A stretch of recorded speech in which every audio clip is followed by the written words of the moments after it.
September Developer Update Part 2, let's go! First up, the dust kicked up by Spirit and Phasing has been pushed back to a later update and won't be present in the mid-chapter. This is due to time constraints, but they've also mentioned that the feedback has been mixed and that they're considering ditching the idea if it proves unnecessary with the directional audio change. Okay, now onto the cool stuff. Changes are coming for the Deathslinger. You can no longer shoot until you have fully aimed down your sights, so no more half-scope quick shots. This is to help with the frustration involved with Volts being pretty much permanently unsafe against him and running in a straight line, meaning certain death. The delay after cancelling your shot and starting a basic attack has been increased, and the movement speed penalty when aiming down sights has been decreased. Every time I make a video on something, it changes, like, immediately.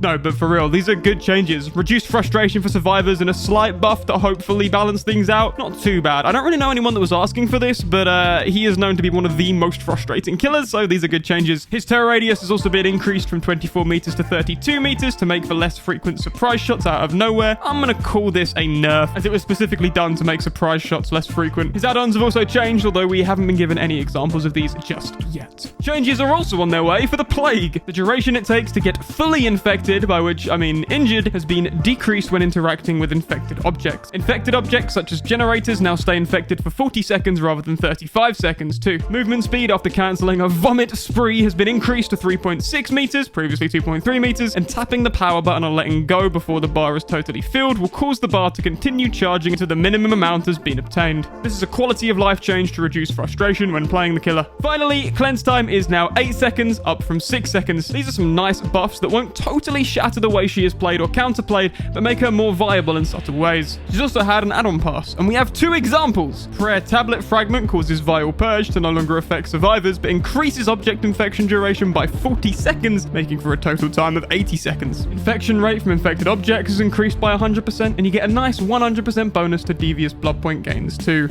Oblinam Incense definitely not pronouncing that right, which causes survivors who cleanse to have their auras revealed for 4 seconds. I mentioned in my video covering part 1 that it's really neat to see add-ons be used as a sort of weak semi-perk that might flow well with proper perks. This continues that trend, and I imagine the massive killer add-on pass we're about to see will develop on this concept further. I like it, it's neat. Hey, remember in part 1 when they said they were removing the qualitative terms from killer add-on descriptions? Well, it's happening with survivor item add-on tooltips too. They're also adding a little sentence on the effect of status effects, so no one else will moan at me when I say that luck only affects chance to escape from hook. That's all it does, guys.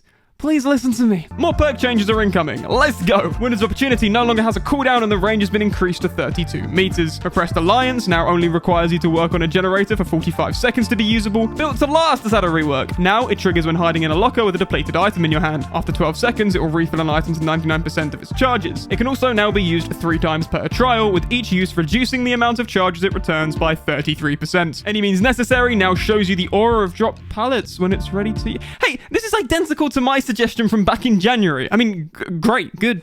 I'm a genius, obviously. I'm game design master. No Mither now reduces grunts of pain by 75% and allows you to recover 25% faster as well. Hey, this is also similar to my suggestion from that same video. Kind of.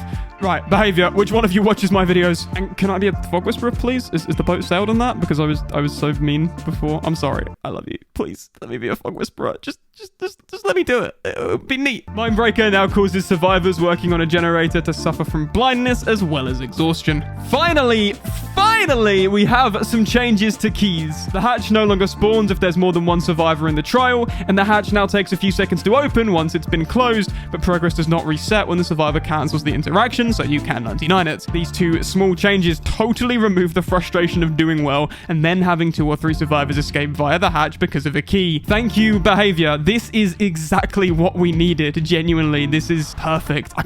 It took a while, but this is perfect. We've gotten some specific info on how Boon Totems work. Survivors can bless a totem to turn it into a Boon Totem, giving a blessing to offer an advantage to the survivor or survivor team. The killer can interact with the Boon Totem to remove the blessing, and each survivor can only have 1 Boon Totem active at a time, which will combine the effects of all Boon perks they have equipped. I have a couple of questions.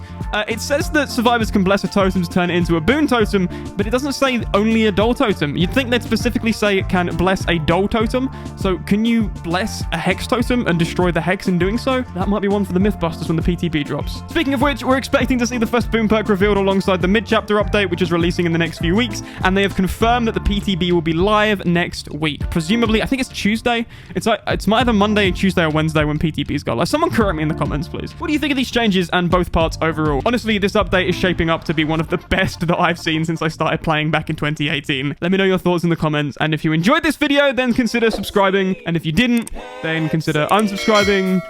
Just don't let the door hit you on the way out. Thank you for watching, and I'll see you in the next one. Wait, hold up. We haven't done a shout out to members in a little while. Whoa. A big thank you to the people that throw a quid at me every single month. Alfonso R, Pothuman, Remedy, Meme Lord, Max, Ruijmans, Kuleki, Lewis Hernan, Who is Rice, Piniato, Chipstar878, Spud, David, Visner, Thonk Sometimes, Housie, Seizure the Ape, Big Coffee, Icy Lantern, and Putrid Halo. You can press that join button if you want to join them. What you get is emotes in the occasional live stream and also in comments and a nice little badge next to your name. But I think it's cool. For £1 a month, you get to support the channel. Thank you for watching, and I'll see you in the next one.